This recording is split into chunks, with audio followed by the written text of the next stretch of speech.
Bienvenue à tous.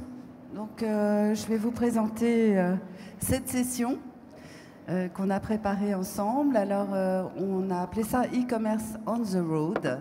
C'est un drôle de titre, mais c'est l'idée qu'aujourd'hui, le e-commerce échappe à la notion de boutique physique, boutique online, et que vous verrez qu'on fait du commerce absolument partout et que le mobile a révolutionné complètement la manière d'en faire. Et donc, pour parler de ça, j'ai des invités prestigieux, dont une à ma droite qui est venue directement de la Silicon Valley à e-commerce. C'est une des rares Françaises de la Silicon Valley, Anne Besançon, qui en est à sa, on va dire, peut-être 4e start-up. Elle est en train de 5e. Elle est en train de monter en flèche dans les médias américains. On la connaît très peu en France. Mais vous allez voir, elle va vous donner pas mal de chiffres sur son service Placecast. Et vous allez voir que c'est quelque chose de complètement nouveau aussi, le géofencing. Donc on va commencer par ça.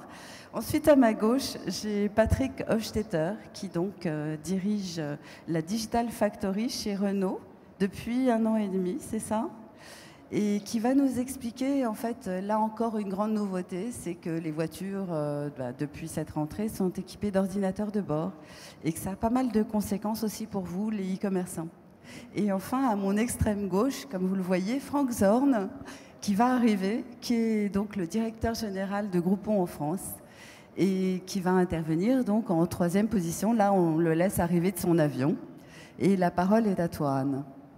Peut-être au pupitre, c'est ça? Mais non, tu restes assise du coup, parce que... Si je peux commencer. D'accord, très bien. Ah, j'ai oublié de me présenter. Moi, je suis Geneviève Petit et je suis rédactrice en chef de petitweb.fr qui, tous les lundis, donne des nouvelles du marketing interactif. Vas-y, Anne. Alors, comme disait Geneviève, je suis Anne Besançon. Je suis française. Quand j'entends des gens à Paris qui me disent « Oh, vous parlez bien français », ça me fait sourire. Ça fait 20 ans que je vis aux États-Unis et j'ai démarré Placecast en 2005. On est les leaders mondiaux du marketing géolocalisé sur mobile. Et donc, je vais un petit peu vous parler de ce qu'on fait. Et puis, j'espère que ça permettra de cadrer un débat intéressant. Alors, je vais essayer de faire marcher le schmilblick. Ça marche. Génial. Ouf. Alors, en 2 mots, l'entreprise, donc plus de 6 ans d'âge. Nous avons plus de 10 millions d'abonnés actifs dans nos programmes de marketing géolocalisé sur mobile. Notre plateforme fonctionne dans 70 pays. Nous avons tout un portefeuille de brevets parce qu'il s'avère que c'est assez compliqué. Vous allez comprendre pourquoi tout à l'heure. Une équipe combinée de gens de la pub, de gens de la gestion de flux, des informaticiens, des gens qui sont spécialisés dans la géolocalisation. Et notre business model est en 2 bouts. On fait des programmes en direct avec les marques pour des programmes de fidélisation et on fait des programmes de conquête avec nos partenaires qui sont des opérateurs télécoms et des institutions financières, banques, cartes de crédit. Donc on est tout en marque blanche. Alors, si on peut faire monter la vidéo, je vais vous montrer, c'est 40 secondes de vidéo, c'est une petite vidéo de promo qu'on a fait pour notre client AT&T, qui est le plus gros opérateur américain, qui a 100 millions d'abonnés. Donc si vous pouvez lancer la vidéo, ça serait formidable.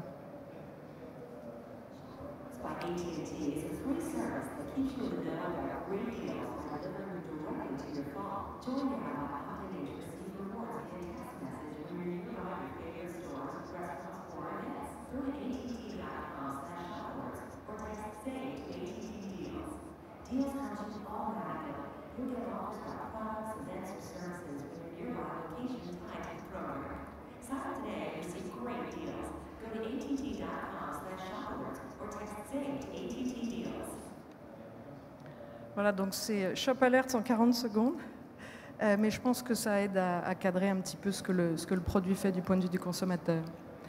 Alors, juste pour cadrer la conversation, en 2011, on a travaillé avec plus de 130 grandes marques, en voici quelques-unes. Donc ça veut dire que c'est vrai et réel et aujourd'hui et que ça marche, hein, ce n'est pas de la promesse futuriste. En très simplifié, ce que fait le moteur de décision et de gestion de contenu marketing de Shop Alerts, c'est de prendre des données qui sont soit des données de vos systèmes de CRM, soit des données déclarées par l'usager quand il s'inscrit dans le programme, puisque tout ça, c'est de l'opt-in. Donc des préférences, je préfère avoir des offres sur des produits électroniques, des produits de beauté, des restaurants. Les offres, bien évidemment, donc gérer tout le créatif des marques et leur campagne. Et puis, la position de votre appareil mobile qui nous permet de déterminer si l'usager est à l'intérieur de ce qu'on appelle une geofence, qui est un périmètre virtuel autour d'un magasin ou autour d'un club de golf où on a une marque de voiture de luxe qui veut s'adresser à leur audience. De l'autre côté, la diffusion se passe multicanal, donc ça peut être du SMS, du texto donc, ça peut être à l'intérieur d'applications et ça peut être à l'intérieur de, comment on dit en français, de portefeuille mobile. On appelle ça des wallets en français. On appelle ça des wallets. Ah bah génial, alors on appelle ça des wallets. Et donc ça c'est le marché qui est en train de se développer extrêmement rapidement aux États-Unis, où il y a une convergence des instruments de paiement, que ce soit du sans contact ou de la carte, avec des offres qui motivent les usagers à utiliser ces moyens de paiement sur leur téléphone. Alors, la promesse, c'est de pouvoir communiquer avec un consommateur qui est dans un endroit particulier, qui a déjà exprimé ses préférences, puisque c'est de l'opt-in sur le type d'offre qu'il voulait recevoir, de rajouter le profil CRM du partenaire, et puis, bien entendu, les éléments de la campagne. Et dans certains cas, comme c'est le cas avec les campagnes qu'on fait avec Starbucks, on gère aussi en temps réel la météo pour pouvoir automatiquement diffuser une offre pour une boisson chaude ou une boisson froide en fonction de la météo. Alors, le résultat, c'est ça. Pour cet usager-là, il y avait probablement dans ce centre commercial une douzaine d'offres disponibles et pour des raisons de ciblage, cette offre de Starbucks est celle qui est la plus appropriée et donc qui se retrouve avec une offre sur son portable qui peut aller scanner chez Starbucks. Alors, du point de vue du consommateur, ce qui est très important dans un univers où on a beaucoup parlé de pub sur ce salon, Shop Alert est un service au consommateur. Donc les marques qui offrent ce service, que ce soit une marque de grande distribution ou que ce soit un opérateur télécom, l'offrent comme un service à valeur ajoutée pour leurs usagers. Et l'expérience est très simple. On n'a pas besoin forcément d'avoir une application. Si on s'inscrit par SMS, c'est tout par SMS, ça marche très bien. Le taux d'ouverture d'SMS, c'est 92% dans les 3 minutes. Donc il n'y a vraiment pas mieux pour être sûr de joindre, d'être en contact 92%. avec 92% dans les 3 minutes. En moyenne, sur toutes vos marques, tous vos services, c'est incroyable. C'est incroyable. Donc on aura des questions tout à l'heure, donc on peut en parler plus en détail, je vais aller un petit peu vite. Notre nouvelle offre dont je parlais tout à l'heure, c'est l'intégration à l'intérieur des wallets de paiement. Donc nous, on ne s'occupe pas du tout de l'aspect paiement. S'il y en a parmi vous qui font du paiement mobile, venez me voir après. Mais par contre, on s'occupe de la raison pour utiliser le moyen de paiement. Est-ce qu'il y en a qui font du paiement mobile dans la salle d'ailleurs? Non. Non. Si, un. Parfait. Et donc l'idée là, c'est de fournir à l'intérieur de la wallet de paiement tout un aspect offre, carte de fidélité, promotion, qui sont donc, comme je le disais tout à l'heure, fonction des préférences de l'usager et qui rendent donc l'expérience activation d'une offre et achat très facile au point de vente. D'accord? Alors, ça, c'est la chaîne de valeur en fonction de l'expérience où on peut avoir la rédemption au point de vente, ce qui est très important, parce que du point de vue des annonceurs, quand vous pouvez prouver que vous avez diffusé une offre, que le consommateur est allé dans le magasin et qu'il a acheté et qu'on a la preuve de la transaction, ça sert à deux choses. D'abord, ça vous permet d'avoir des business models à la performance.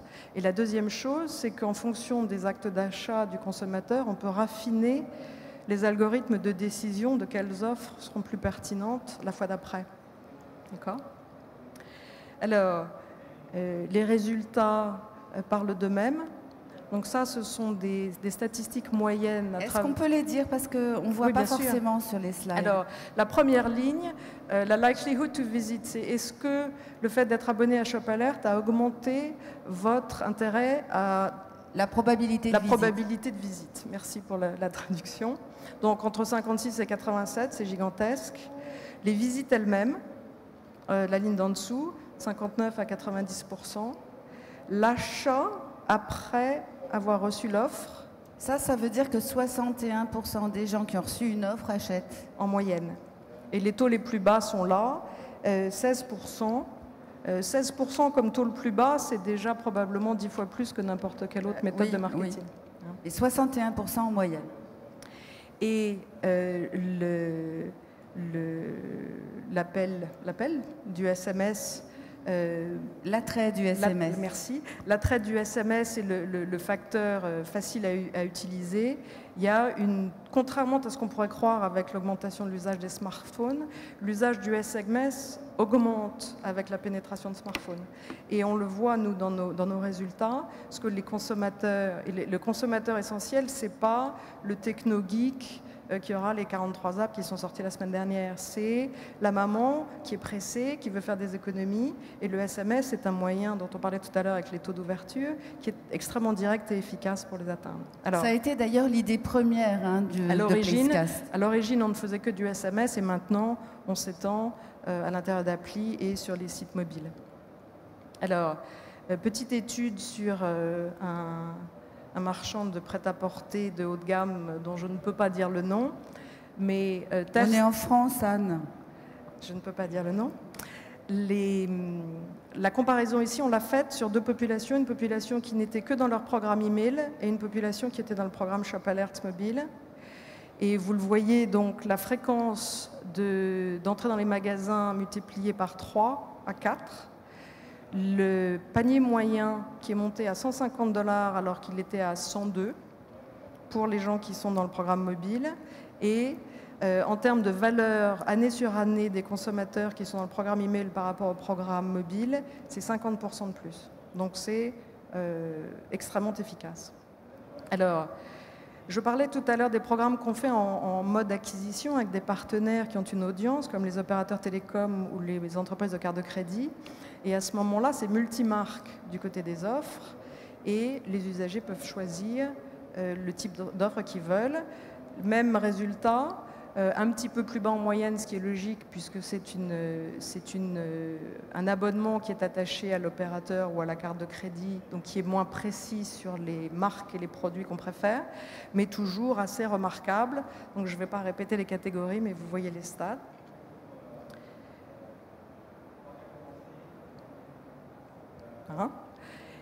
Et je vais vous parler brièvement. On travaille beaucoup avec O2, qui est la marque commerciale de Telefonica en Angleterre. C'est notre plus gros programme. On a 6 millions d'abonnés actifs qui reçoivent des messages toutes les semaines en Angleterre. Et le programme est vraiment intéressant parce qu'on a commencé il y a 2 ans à peu près avec 600 000 abonnés qui avaient été importés d'un programme de SMS générique. Donc on est maintenant à 6 millions.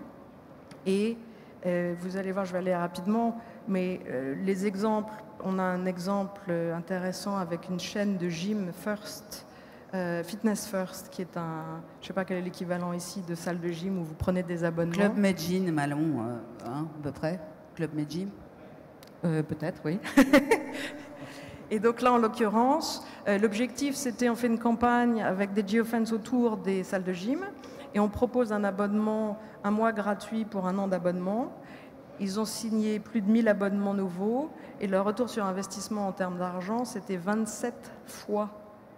Donc en dépenses, ils ont investi. En dépenses pub, c'était plutôt bien. Alors, les consommateurs, ça c'est des vraies citations de consommateurs anglais. Ils avaient à l'origine 2 ou 3 offres par semaine, ils en voulaient plus, on en est à 6 maintenant. Vous leur écrivez 6 fois par semaine? On leur envoie des messages 6 fois par semaine. Et comme ils sont très ciblés et très pertinents, et que c'est utile parce que c'est toujours attaché à une valeur commerciale, ça leur plaît. Donc ça, c'est les témoignages, c'est plutôt intéressant. On a plein de case studies sur le site placecast.net. Donc si ça vous intéresse, allez regarder. /research. Oui, vous le trouverez, merci. Et puis, ce que je voulais finir par parler de ce qu'on a appris. Donc, on est le plus vieil acteur sur ce marché. Ça fait 3 ans qu'on fournit Shop Alert à l'échelle, donc avec des millions d'abonnés. Et on a appris 4 choses. Donc, si vous voulez vous lancer dans le marketing géolocalisé, 4 choses qu'on peut vous conseiller. La première chose, c'est les abonnés de ces programmes sont des consommateurs privilégiés par définition. Ils vous choisissent et ils veulent des offres. Donc, leur donner des offres qu'ils ne puissent pas trouver partout ailleurs sur le web. C'est pas on colle un coupon standard. Donc, faire l'effort du côté des annonceurs de faire des offres spéciales.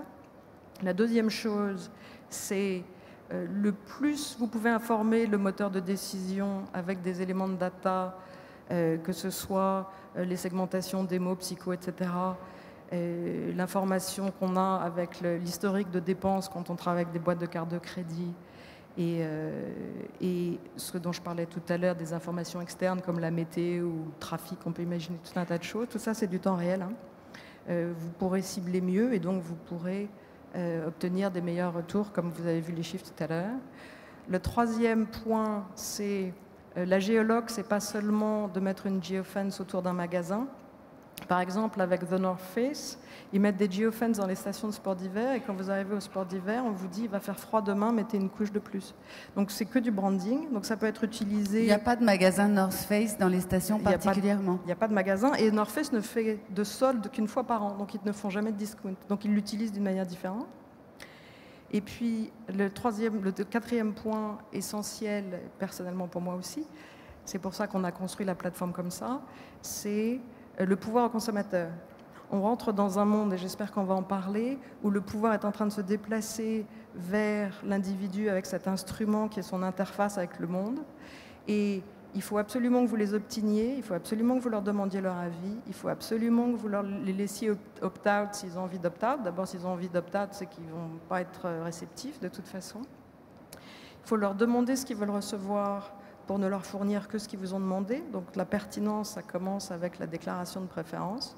Et puis ce qu'on disait tout à l'heure, l'information sur les données que vous pouvez ajouter. Être très clair sur la proposition de valeur quand vous allez marketer votre programme. Parce que si vous dites je fais un programme de discount, ce n'est pas la même chose que si vous faites un programme branding. Et s'y tenir dans la durée. Ce qui veut dire toute une équipe de gestion pour avoir des bonnes offres qui collent avec ce que vous leur avez promis. Donc ça, c'est très important. Et dernier point sur lequel je suis militante au point de publier dans Forbes un article de temps en temps, c'est le respect de la vie privée. Demandez-leur leur avis, ne partagez jamais leurs données, ne vendez jamais leurs données, établissez cette relation de confiance et ils vous le rendront au centuple. Merci beaucoup, on peut l'applaudir. J'ai une question, Anne. Donc Placecast est à peu près dans tous les pays du monde, sauf en France. Au cas où vous souhaitez me contacter. Placecast n'est pas tout à fait partout dans le monde, mais on est dans 8 pays. La France, c'est un peu plus lent qu'ailleurs. Et donc, vous allez venir quand ? Et quand mes partenaires se décideront à gagner de l'argent avec notre moteur. Bon, d'accord, très bien. Patrick, je vous ai vu prendre des notes, je ne sais plus si on se dit tu ou vous sur ces panels, je ne sais plus. Je t'ai vu prendre des notes sur l'intervention d'Anne. Qu'est-ce que ça t'a inspiré ? Est-ce que ça pourrait intéresser Renault pour son Airlink, les petits ordinateurs de bord que vous lancez en cette rentrée ? Non, complètement. Sinon, sans trahir mes petites notes, ce qui m'a intéressé, comme toujours sur ces sujets-là, c'est évidemment les données, au-delà des PowerPoint et des concepts, c'est évidemment les données factuelles et les retours clients. J'étais en effet assez impressionné par les taux de retour.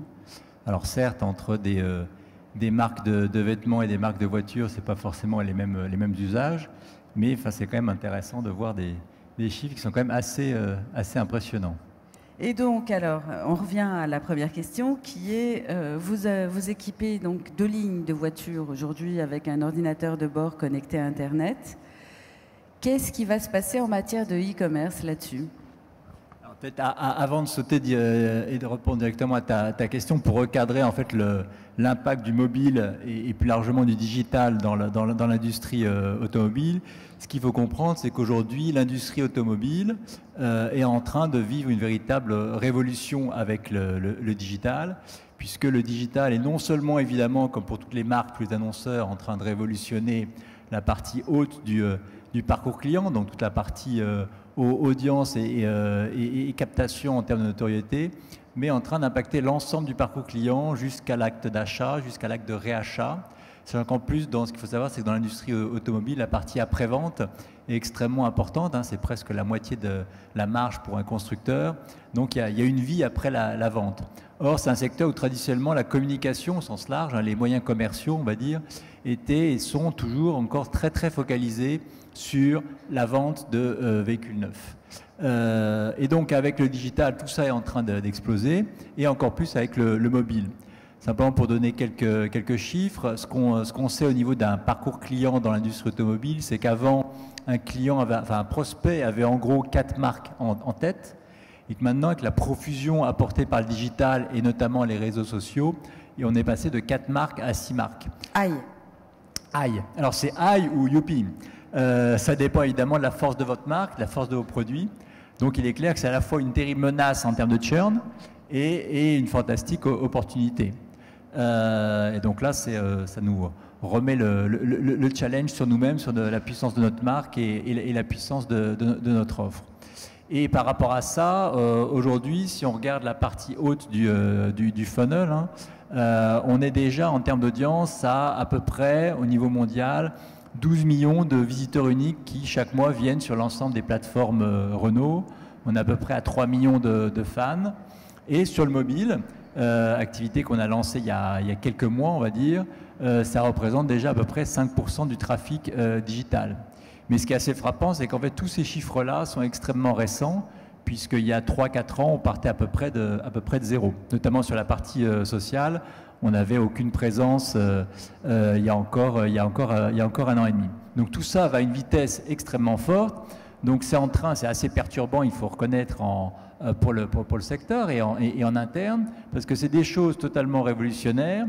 Et en plus, ça va très très vite. Donc il y a un peu l'effet gilet double lame, où on est à la fois en catch-up par rapport à d'autres secteurs, et en plus, toutes ces choses-là vont extrêmement vite. C'est pour ça que dès que j'ai des chiffres un peu tangibles, j'en suis toujours avide, parce que mes patrons ne cessent de me demander, ok, on comprend bien l'impact du digital, et on comprend bien que c'est en train de révolutionner notre business, mais en gros, ça fait vendre combien de voitures de plus.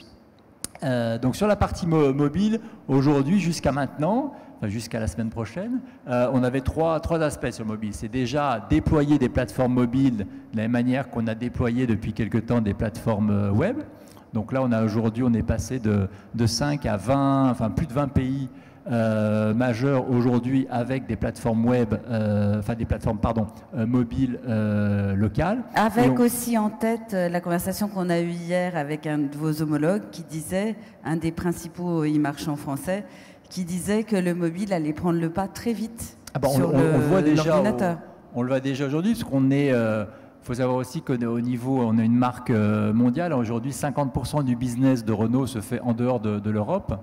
Et d'ailleurs, pour la première fois, ce mois-ci, le Brésil est devenu notre premier pays en termes de vente. Et justement, parlant du Brésil, que ce soit au Brésil ou en Inde, aujourd'hui, on est quasiment à une situation où l'audience venant du mobile devient quasiment aussi importante que l'audience venant du web, du desktop. Donc déjà, les fondamentaux, c'est développer, de la même manière qu'on l'a fait sur le web, sur la partie mobile, des plateformes globalement.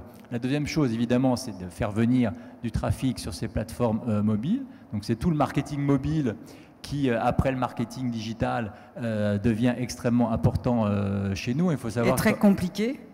très compliqué, d'autant plus que j'ai oublié de mentionner que c'est une industrie, un secteur où le gros de la distribution se fait de manière indirecte, donc via nos partenaires, nos réseaux de concessionnaires. Donc il y a tout un apprentissage et un partage, je dirais, de métiers à faire avec le réseau, parce qu'évidemment on ne peut pas, autant les plateformes par exemple sont centrales, autant le marketing reste quand même essentiellement local. Donc ça, c'est la deuxième tendance, je dirais, émergente. Et puis troisièmement, encore plus récemment, c'est le développement de services d'application. Et donc là, il y a 2 mois, on a lancé MyRenault Mobile, qui est donc, pour l'instant, c'est en France. On va le lancer en Allemagne, en Italie et en Russie d'ici la fin de l'année. Et là, sur ces applications mobiles, on développe un certain nombre de services qui, pour l'instant, restent très focalisés autour de la voiture et des services propres à la voiture, mais on commence d'ailleurs déjà à développer dans l'environnement de la voiture des services géolocalisés.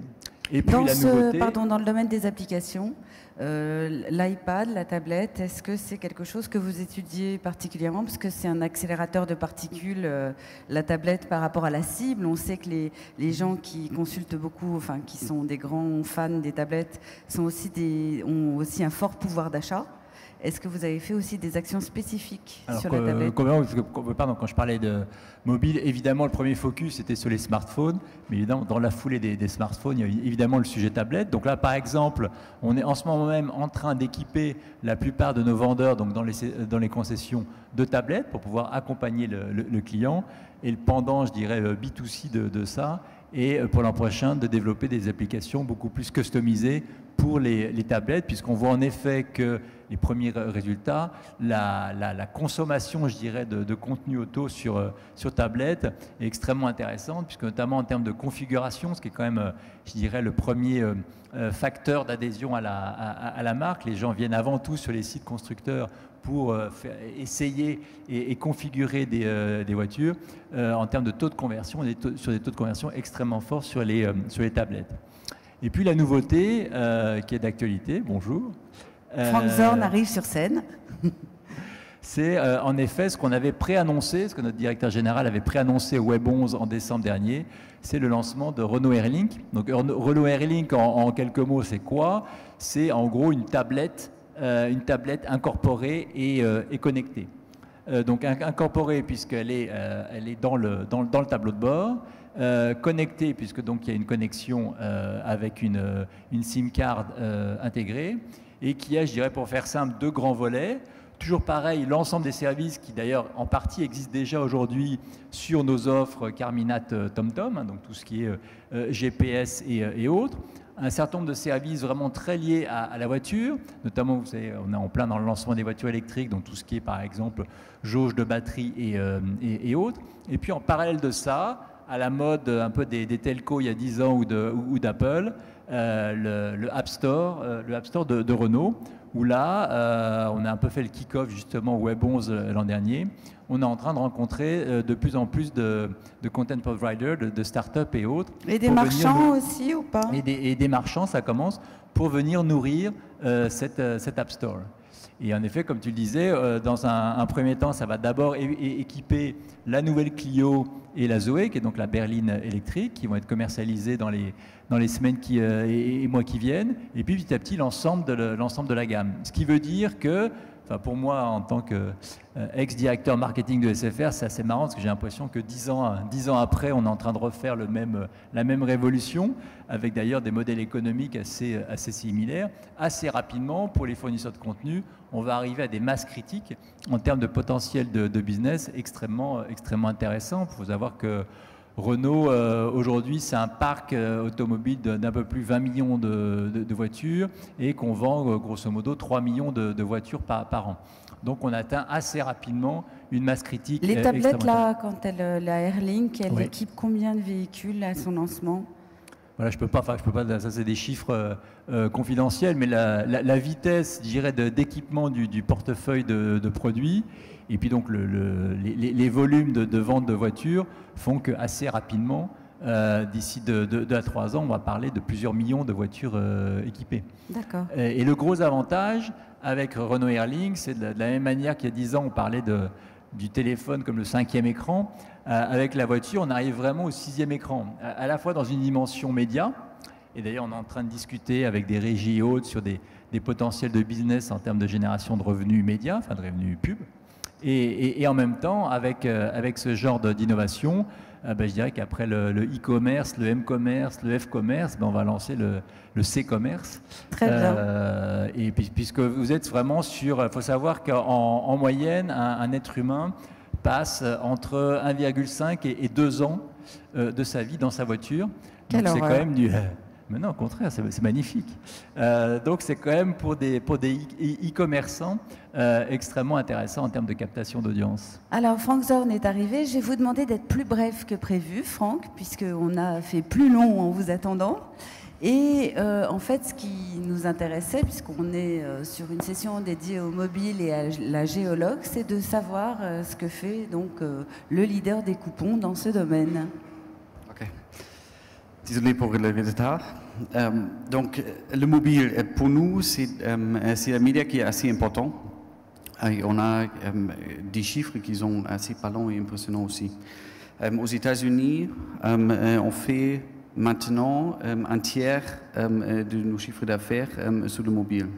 Ça veut dire nos consommateurs, ils achètent des offres coupons sur le mobile, à n'importe quel endroit. À quel rythme ça s'est fait? Vous avez atteint un tiers en combien de temps? Ça allait très très vite. Hein. Donc on a lancé le site, l'application ou le service sur l'internet en 2008 aux États-Unis, en début 2010 en Europe. On a lancé des applications, pas tout de suite sur le mobile. En fait, en Europe, on a lancé la première l'été dernier, aux États-Unis un peu plus en avant.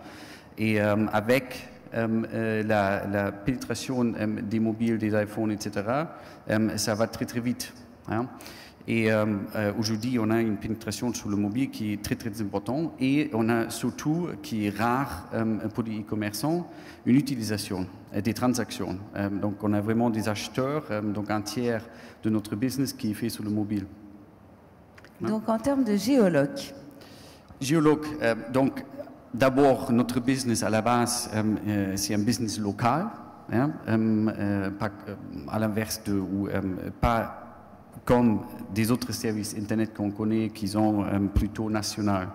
Notre service est vraiment très très local, donc on parle des villes, on parle même des arrondissements, des très très petites villes. Hein. Aujourd'hui en France, on propose notre service dans entre 80 et 100 villes. Donc on va dans les villes avec des habitants, avec des populations de 50 000 habitants. Hein. Donc dans ce terme-là, on est très très local. Et on met ce service à disposition pour tous les marchands avec lesquels on travaille. Donc, on est intermédiaire, bien entendu. Donc, tous les partenaires, les dizaines de milliers de partenaires avec lesquels on travaille peuvent utiliser aujourd'hui l'application ou le service groupon pour communiquer avec des internautes géolocalisés sur l'Internet, avec des nouveaux médias sur Facebook, sur le mobile, sur l'Internet via email, avec des internautes qui habitent vraiment autour de chez eux. Hein. Et on utilise de plus en plus cette information pour être plus pertinent pour nos consommateurs.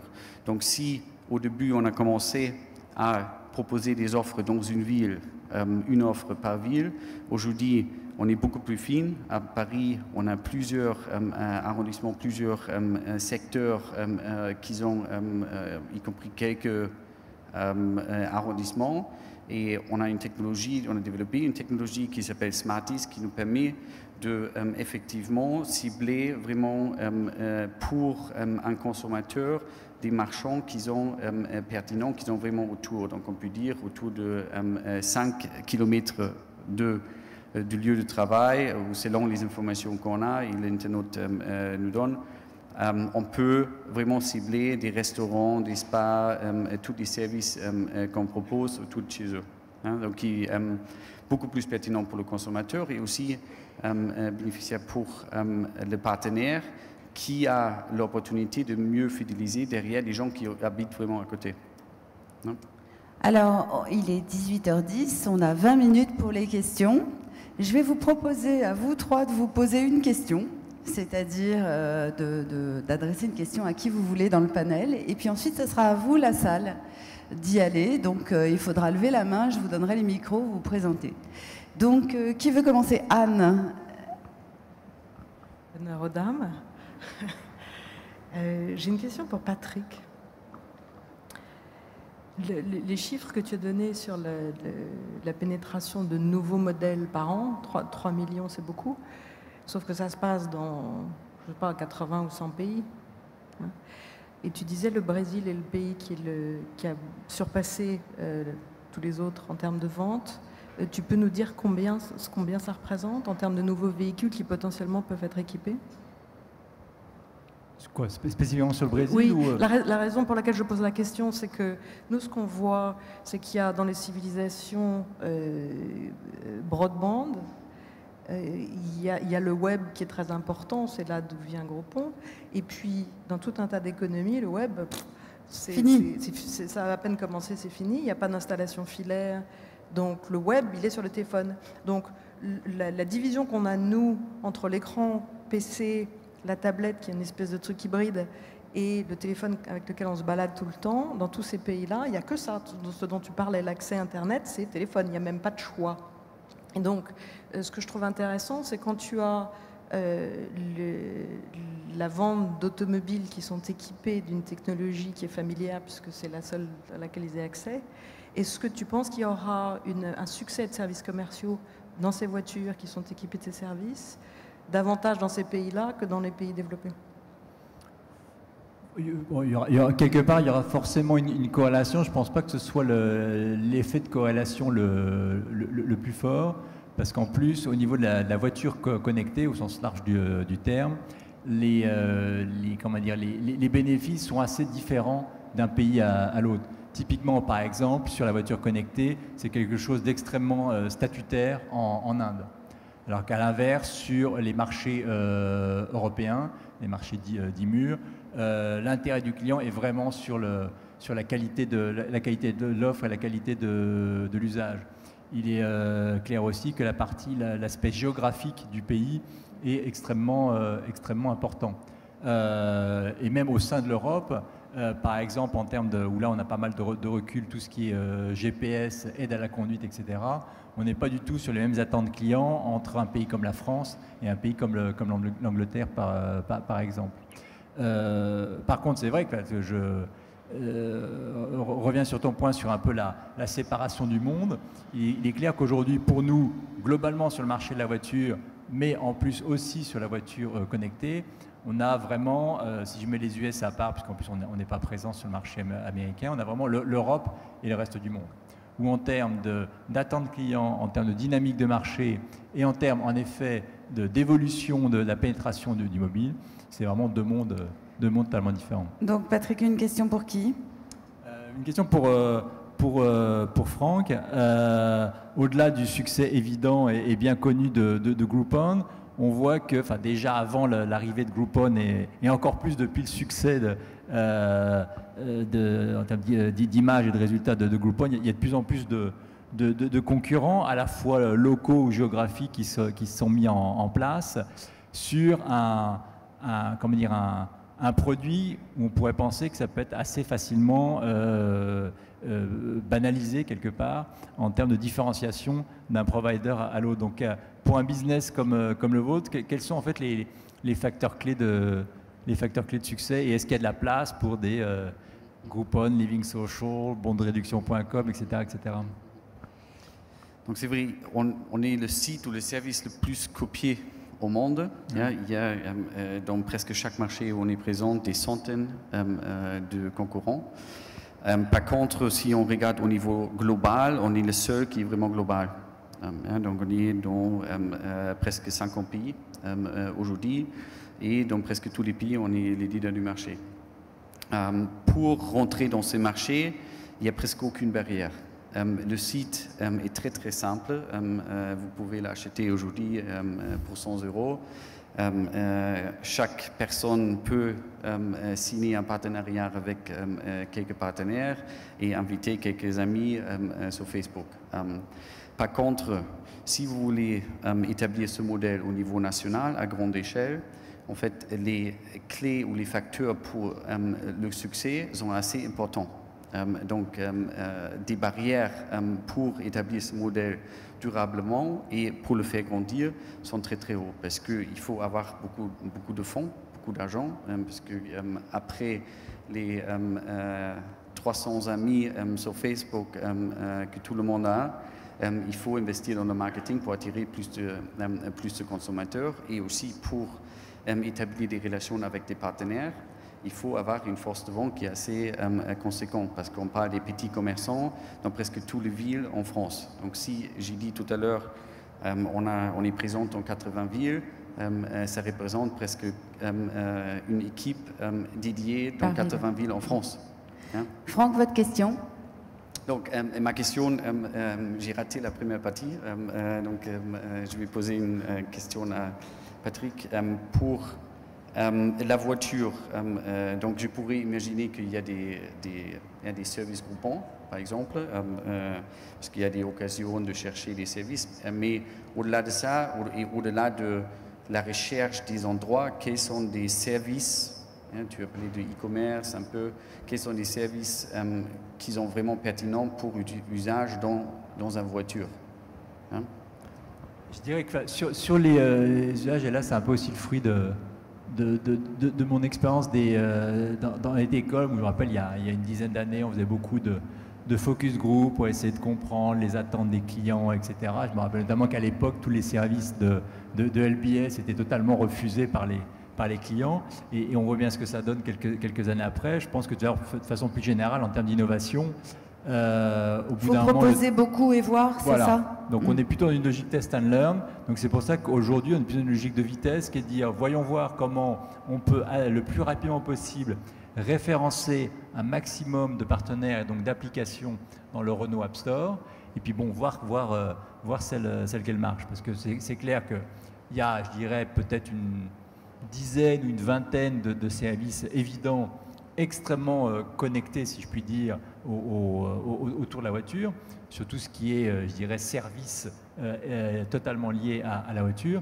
Et après, sur la dimension, on va dire, e-commerce, c'est comme iTunes, quoi. C'est totalement open. Alors, il y a des choses qui paraissent assez évidentes sur tout ce qui est offre de services le long de la route, sur tout ce qui est offre de restauration, hôtellerie et autres.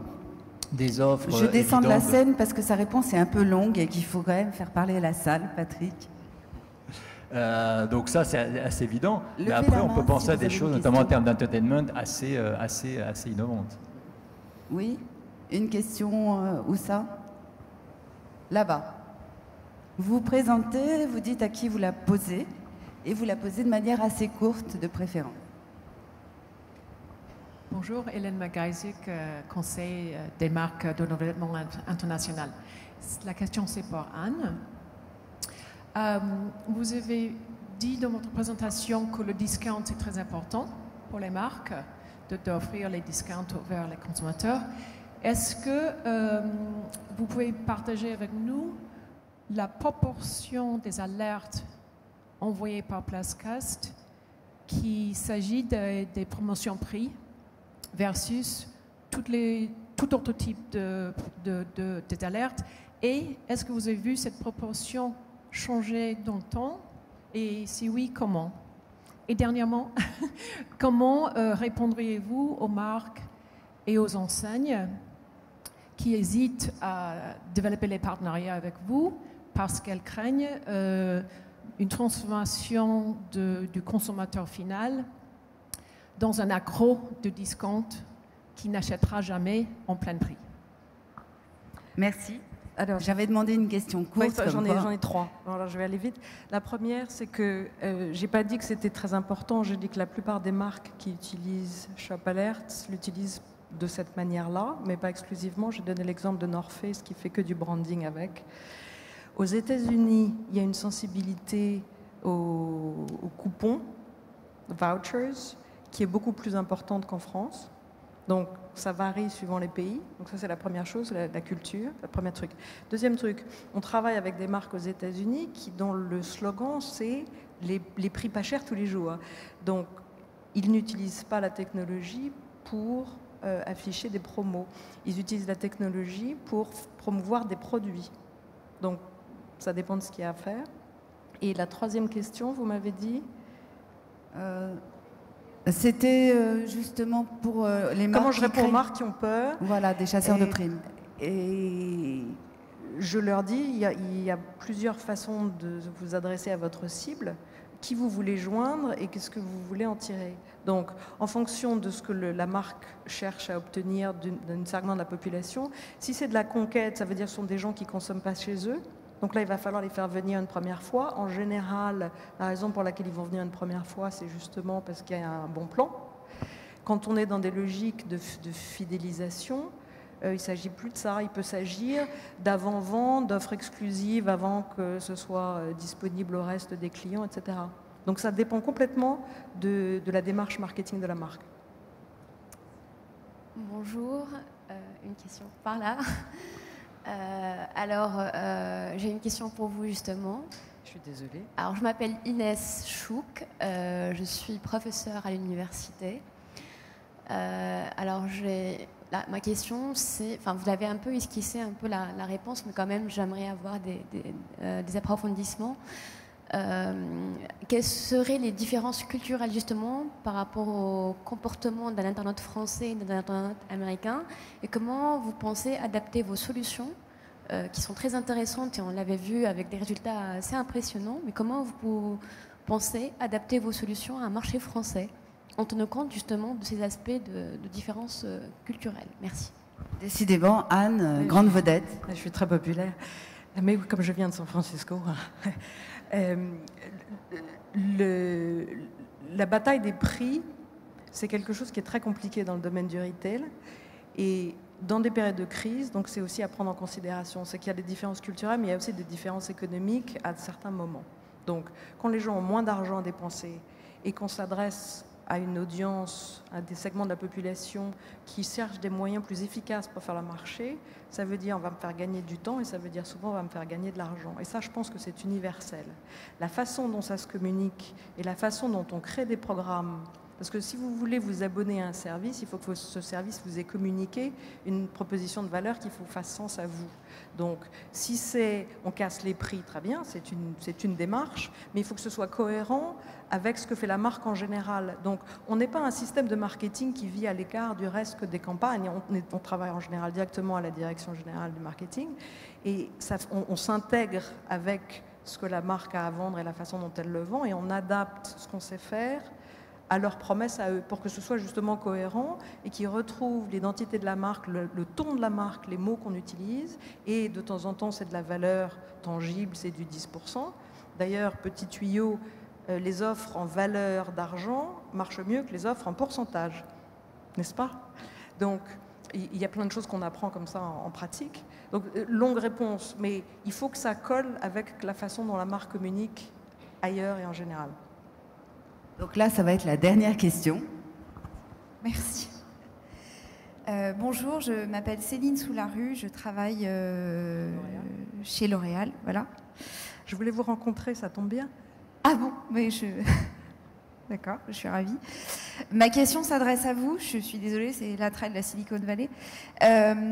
En fait, je voudrais savoir ce que vous pensez vous qui êtes dans le mobile, qui êtes au cœur du mobile depuis un certain temps, ce que vous pensez de la question entre le site mobile versus l'application, et précisément parce que l'expérience utilisateur de l'application aujourd'hui nécessite d'ouvrir et de fermer les applications. Quand on est un utilisateur régulier, on le fait des dizaines de fois dans la journée. Donc on peut se poser la question de la durée de vie en fait, de ce format de consommation digitale sur le mobile, et je voudrais savoir ce que vous en pensez. Alors, d'abord, je voudrais juste vous dire que L'Oréal est client, on a plusieurs marques, en particulier Kiehl's, qui est un programme qui marche formidablement bien. C'est une excellente question. Le débat, est-ce que ce sont les applis qui vont gagner ou est-ce que c'est le web mobilisé ou quelle que soit la formule? Moi, je pense qu'on est dans des débuts. Le mobile, ça n'existait pas, en gros, avant l'iPhone, de la façon dont on le connaît. L'iPhone, c'est 2007, hein, c'est 5 ans. Donc, quand on voit les évolutions des grands tournants d'industrie, ça prend des décennies. Le fait que pour l'instant les applications soient l'intermédiaire qui fonctionne, c'est ce qui se passe maintenant. Je ne pense pas que ce sera le cas à long terme. Je pense que comme sur le web, il va y avoir une uniformisation pour plein de raisons. Technologie, facilité d'utilisation, le fait qu'on n'ait rien besoin de télécharger, rien besoin d'installer. Et on le voit, je parlais tout à l'heure des statistiques d'usage, avec la pénétration des smartphones du haut de la pyramide des geeks techno dans les couches plus basses et moins technophiles de la population, on a de moins en moins de téléchargements d'applis. La moyenne mondiale de smartphones, de téléchargement d'applis, c'est j'en télécharge 60 par an, j'en utilise 6. Sur les 6, les 3 premières, c'est des jeux. Hein? Ah oui, ça fait peu de place pour les autres. Oui. Donc, la réponse est là. Donc, entre le problème du téléchargement et le fait qu'il y ait un apprentissage et un raffinement des outils, il y a plein de soucis pour l'instant sur le site mobile. On ne peut pas faire des expériences aussi riches que sur les applis. Mais je pense que ça, c'est temporaire. Et que, quel que soit l'instrument, ce qui compte, c'est de comprendre l'expérience usagée. Et il faut que le choix d'une application native sur iOS ou sur Android, elle soit une conséquence de la démarche. Et que ce ne soit pas la fascination pour le nouvel outil qui brille. Eh bien, on peut tous les trois les applaudir. Et si vous voulez les rencontrer un petit peu, ils sont encore là 5 minutes, donc n'hésitez pas à vous approcher de la scène. Merci à tout le monde.